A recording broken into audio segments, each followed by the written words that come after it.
ഭഗവാനെ ഒരിക്കലെങ്കിലും ആ ഒരു ദർശനം കിട്ടണം എന്ന് വിചാരിച്ച് പലതവണ അത് പ്രാർത്ഥനയിലെല്ലാം ഉണ്ടായിരുന്നു. ചെറുപ്പക്കാർ പോലും വളരെ പ്രയാസപ്പെട്ട് കയറി വരുന്ന സ്ഥലത്ത് ഇദ്ദേഹം വളരെ സ്പീഡിൽ വളരെ ആക്റ്റീവായിട്ട് കയറി ഒരാൾ വരുന്നു.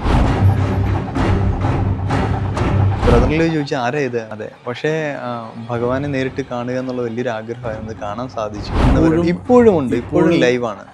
ഒന്ന് രണ്ട് പേര് എന്നോട് പറഞ്ഞിട്ടുണ്ട് ഇങ്ങനെ ഭഗവാന്റെ ഒരു പ്രസൻസ് അവിടെ ഉണ്ട്. തീർച്ചയായിട്ടും ഇതുപോലെ ഒരു പൗർണമി രാത്രിയിൽ ഞങ്ങൾ ശിവഗിരിയിൽ ചെന്നു,